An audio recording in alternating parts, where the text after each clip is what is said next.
आज हम बात करेंगे यहाँ पे गुलाम वंश की सेकंड चैप्टर के बारे में। दोस्तों आपको पता होगा कि हम यहाँ पे चैप्टर वाइज चैप्टर स्टार्ट करते हुए लेके चले और यहाँ पे काफी क्वेश्चन मैंने आपको यहाँ पे बता रखे हैं। और दोस्तों आप लोगों से फिर आज एक बात कहना चाहता हूँ कि दोस्तों आज के बाद आपको कुछ क्वेश्चन मैं यहाँ पे डिस्क्रिप्शन बॉक्स में डालूंगा और यहाँ पे जल्द ही आपको करंट अफेयर्स या एटीसी जितने भी एग्जाम्स होते हैं उनके सारे यहाँ पे अपडेट आपको कराए जाएंगे। तो दोस्तों आज हम सबसे पहले बात करेंगे यहाँ पे गुलाम वंश में इल्तुतमिश की। दोस्तों जैसे कि आपको पता है कि हमने यहाँ पे बात की थी जैसे कुतुबुद्दीन ऐबक की कि कुतुबुद्दीन ऐबक 1206 से लेकर 1210 तक वह भारत पर यानी कि दिल्ली पर राज करता है और राज करने के बाद अचानक उसकी क्या हो जाती है दोस्तों, डेथ हो जाती है। जैसा कि मैंने बताया था आपको कि वह चौगान खेलते समय अचानक घोड़े से गिरते हैं और गंभीर चोट लगने के कारण उनकी डेथ हो जाती है दोस्तों। उसके बाद उनके पुत्र आराम सा गद्दी पर बैठते हैं, लेकिन उनके कुछ खास कार्य ना होने के कारण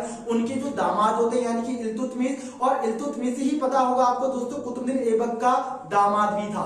और यह दामाद होने के साथ साथ सबसे पहले ये क्या था, ऐबक क्या एक गुलाम था दोस्तों। और ये इसको इल्तुतमिश को गुलाम वंश का रियल में एक संस्थापक में मुख्य संस्थापक जो माना जाता है वो इल्तुतमिश को माना जाता है दोस्तों। काफी बार ये क्वेश्चन पूछा गया है कि दिल्ली सल्तनत का पहला जो वास्तविक संस्थापक था वह कौन था। तो दोस्तों आपको पता होना चाहिए कि उसकी स्थापना गुलाम वंश की स्थापना तो कुतुबुद्दीन ऐबक ने की थी, लेकिन उसका वास्तविक जो संस्थापक था वो कौन था, आपका इल्तुतमिश। दोस्तों ये आपको पता होना चाहिए।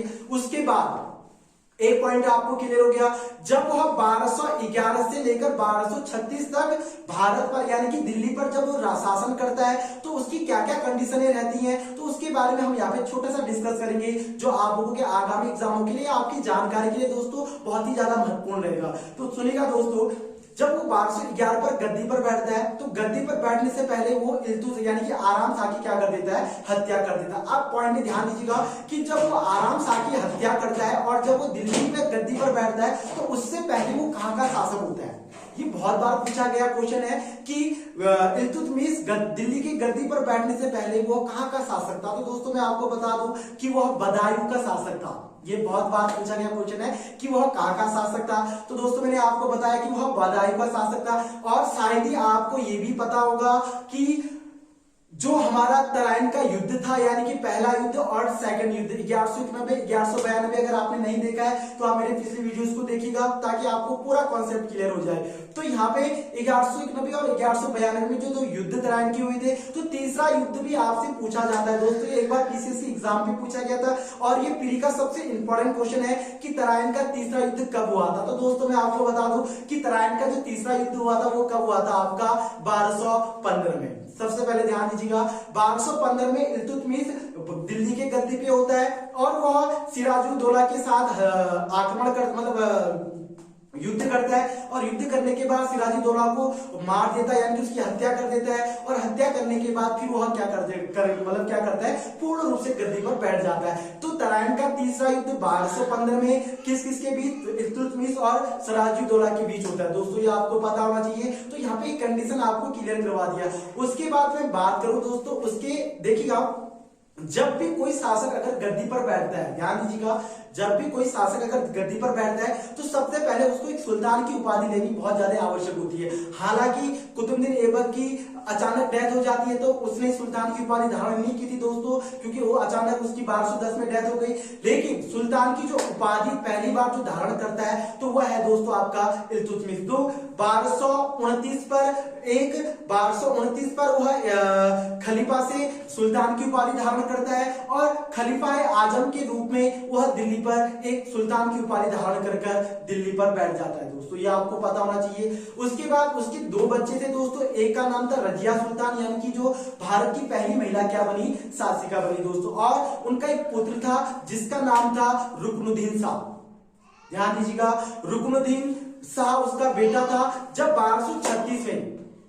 1236 में जब इल्तुतमिश की डेथ हो जाती है, यानी कि वो जब उसकी डेथ हो जाती है, मृत्यु हो जाती है, तो उसके बाद उसका पुत्र यानी कि रुकनुद्दीन शाह गद्दी पर बैठता है। लेकिन किसी अड़चन के कारण दोस्तों उसको राज्य में ज्यादा खास महत्व नहीं दिया जाता है, जिसके कारण उसके राज्यसभा में काफी लोग उससे परेशान होते हैं। और उसके बाद उनकी जो पुत्री होती है रजिया सुल्तान, तो रजिया सुल्तान गद्दी पर बैठती है। दोस्तों ये आपको पता होना चाहिए कि भारत की पहली महिला शासिका, ये बहुत बार पूछा गया क्वेश्चन है कि भारत की पहली महिला शासिका कौन थी। तो भारत की पहली महिला जो शासिका थी दोस्तों वो कौन थी, आपकी रजिया सुल्तान। तो और रजिया सुल्तान से पहले जो उनका भाई था रुकनुद्दीन, वो खास समय उसने शासन नहीं किया, और उसके बाद रजिया सुल्तान गद्दी पर बैठ जाती है दोस्तों। और गद्दी पर कब बैठती हो, तो मैं बता दूं कि 1236 पर गद्दी पर बैठती है, और 1240 तक वो गद्दी पर शासन करती है, यानी कि भारत पर यानी कि दिल्ली पर वो शासन करती है। तो ये था दोस्तों इल्तुतमिश का एक काल जो सबसे महत्वपूर्ण था। सबसे पहले मैंने आपको एक बार फिर रिवाइज करवा देता हूं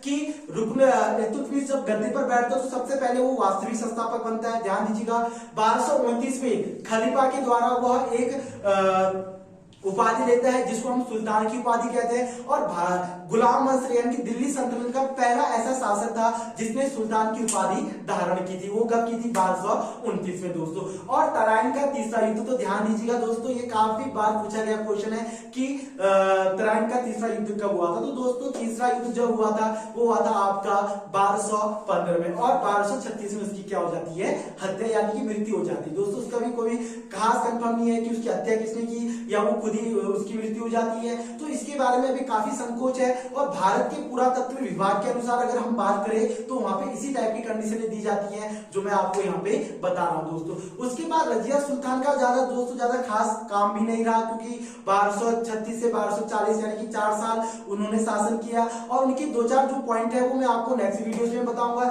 यानी कि नेक्स्ट वीडियोस में हमारा गुलाम वंश लगभग समाप्त हो जाएगा, क्योंकि हम रजिया सुल्तान को पढ़ेंगे, और रजिया सुल्तान के बाद जो बलबन शाह, रजिया सुल्तान के बाद जो दूसरा शासक बना बलबन शाह, उनकी थोड़ी सी जानकारियां आपको बताएंगे।